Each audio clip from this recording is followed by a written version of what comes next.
Vaccine ज्यादा, vaccination कम, ये स्थिति हमारे यहां क्यों दिखाई दे रही है? क्या ये वेस्टेज की वजह से है? वेस्टेज क्या इतना ज्यादा हो सकता है? जरा ये देखिए कि एक महीने में हमारे यहां कुल मिलाकर प्रोडक्शन या बाहर से एक्विजिशन हम कितना कर रहे हैं डोसेज का, और कितनी डोसेज हम एडमिनिस्टर कर पा रहे हैं अपने देशवासियों को, जरा ये समझने की कोशिश करते हैं। मई 2021 में प्रोडक्शन के हिसाब से अगर आप देखें तो कोविशील्ड और कोवैक्सीन, ये दो वैक्सीन आप जानते हैं कि हमारे यहां पर बन रही हैं। एक को सीरम इंस्टीट्यूट बना रहा है, दूसरे को भारत बायोटेक बना रहा है। Covishield serum institute of India 6.5 crore dosage एक महीने के भीतर, कोवैक्सीन की डोज 3 करोड़ एक महीने के भीतर। अगर आप इन दोनों को मिला देते हैं तो ये 9.5 करोड़ डोज होती हैं एक महीने में। मतलब मई में भारत बायोटेक 3 करोड़ वैक्सीन का दावा ये कहा गया था कि हम ऑगमेंट करने वाले हैं अपनी जो प्रोडक्शन कैपेसिटी उसको, और हम 3 करोड़ के आसपास तक तो बना लेंगे। अगर 3 करोड़ उसको माने, और ये भी कंजर्वेटिव, क्योंकि ये कह रहे थे कि 3 से भी ज्यादा हम बना सकते हैं। अगर हम कंजर्वेटिवली 3 करोड़ उसका मान लें, 6.5 करोड़ इसका मान लें, तो 9.5 करोड़ डोज हमारे देश में इसका उत्पादन हो जाता है। और अभी उसको अलग रखिए, जो स्पुतनिक वगैरह हम बाहर से ला रहे हैं उसको आप किनारे रख दीजिए। वैक्सीनेशन लगभग 4 करोड़ हुआ है 24 मई तक। 4 करोड़ लोगों को मई के महीने के भीतर 24 मई तक 4 करोड़ लोगों को डोज दी गई है। कुल डोज मौजूद है 9.5 करोड़। मतलब जो गैप दिखाई देता है वो 5.5 करोड़ का दिखाई देता है। ये अगर 5.5 करोड़ का गैप है और मई में रहते रहते आप बाकी की बची हुई 5.5 करोड़ डोसेज अगर बची हैं तो आप वो एडमिनिस्टर तो कर नहीं लेंगे।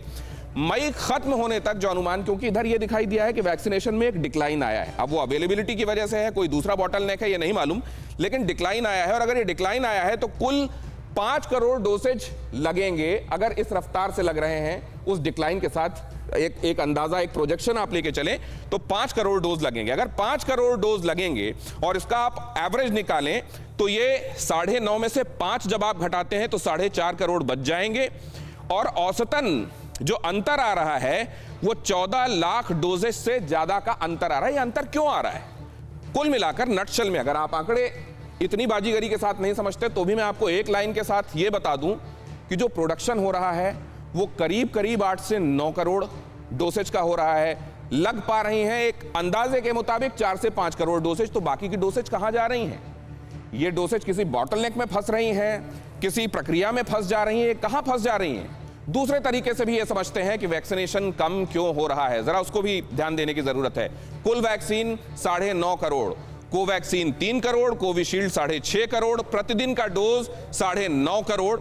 अगर आप इसको 31 दिन के महीने के हिसाब से निकालेंगे तो 30,64,000 डोज मिलनी चाहिए। लेकिन क्या ऐसा हो रहा है? जाहिर है नहीं हो रहा है। और अगर इसी को कुल वैक्सीन 3 करोड़ 94 लाख, मौजूद डोज 30,64,000 और इसको एवरेज निकालेंगे आप प्रतिदिन के हिसाब से तो ये 16,41,000 24 के हिसाब से, 24 क्योंकि मैंने आपको 24 मई का हवाला दिया था। कम क्यों? करीब 14,23,000। ये डिफरेंस क्यों दिखाई दे रहा है? ये एक बड़ा डिफरेंस है। कहां पर ये अंतर आ रहा है?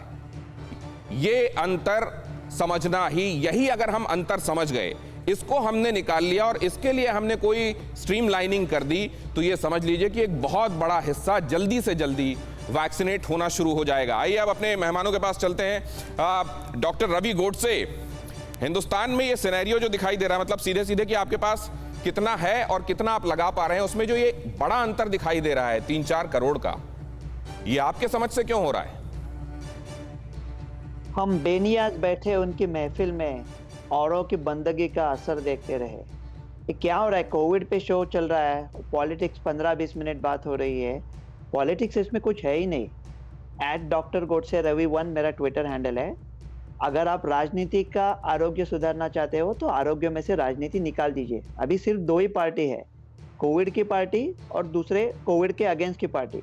हम सब लोग कोविड के अगेंस्ट है, साथ में कंधे में कंधा मिला के काम करेंगे। अमेरिका में हम ये गलती कर चुके हैं। अभी मैं कहाँ से शुरू करूँ पता नहीं। सबसे क्विकली डॉक्टर अंशुमान के बारे में उन्होंने जो कहा, mutation, only replicating virus can mutate. तो ये बराबर है कि अगर वायरस रेप्लिकेट हुआ तो म्यूटेट हो जाएगा, लेकिन मेरे ख्याल से ये म्यूटेशन के बारे में अभी बात करना इतनी जिम्मेदारी की बात नहीं है। फाइजर वैक्सीन 2 डोसेज जब बने थे, जब टेस्ट हुए थे, तब ना ब्रिटेन का म्यूटेशन था ना इंडिया का म्यूटेशन था। वैसे तो मैं उसको इंडिया का म्यूटेशन कहता ही नहीं हूँ, मैं उसको कहता हूँ B617 version of the Chinese virus. लेकिन जो ब्रिटिश इंडिया के जो है, उनके अगेंस्ट फाइजर 93% एंड 88% इफेक्टिवली चलती है। जब सादा समूह लेता है वैक्सीन, तो उसका प्रभाव ज़्यादा होता है, वो म्यूटेशन के खिलाफ भी चलती है। अभी हम लोग म्यूटेशन के बारे में बात करते रहेंगे तो लोग और कचरा जाएंगे और वो डर जाएंगे और नहीं लेंगे। म्यूटेशंस के खिलाफ भी वैक्सीन चलती है, चलेगी, चलती रहेगी। म्यूटेशंस की बात छोड़ दो, क्या म्यूटेशन म्यूटेशन म्यूटेशन लिखा रखा है। आप लोग मुझे 5 लैब्स का नाम बोल सकते हो अभी, आपके जो सारे दर्शक हो, 5 लैब्स का नाम बता दो जहां म्यूटेशन का टेस्टिंग होता है। कहाँ म्यूटेशन का टेस्टिंग कर पाते हैं हम लोग। और क्विकली ये बात कहूंगा कि फाइजर जो मॉडर्ना वैक्सीन है, मैं बार बार विदेशी वैक्सीन की इसलिए बात करता हूँ, बहुत इफेक्टिव है, ब्रिजिंग स्टडी की जरूरत नहीं, 2 साल का बच्चा समझ सकता है। कोई अभी सोशल मीडिया पे, क्विकली कहता हूँ, सोशल मीडिया पे पोस्ट डालते हैं कि क्या आप लोग फाइजर के एजेंट हो। ये किस तरह की वाहियात, बेहुदा, उटपटांग और शर्मनाक बात है। सिर्फ सोशल मीडिया पोस्ट को एक आईक्यू टेस्ट लेना चाहिए कि 50 के नीचे आईक्यू है तो पोस्ट ना करो। पूरी दुनिया मर रही है फाइजर के डोज लेने के लिए। क्या उनको एजेंट क्या बेचेंगे, क्या उनको कमीशन देंगे, कुछ भी जो जहन में आया कह दिया, उसमें कोई फिल्टर ही नहीं, ब्रेन और टंग के बीच में कोई गियर ही नहीं पड़ता। देखो, ब्रिजिंग स्टडीज के लिए सब अड़ा हुआ है। अभी केंद्र या स्टेट में लफड़ा नहीं करेंगे। हम सब लोग भारतीय साथ में अमेरिका में ये गलती कर चुके हैं।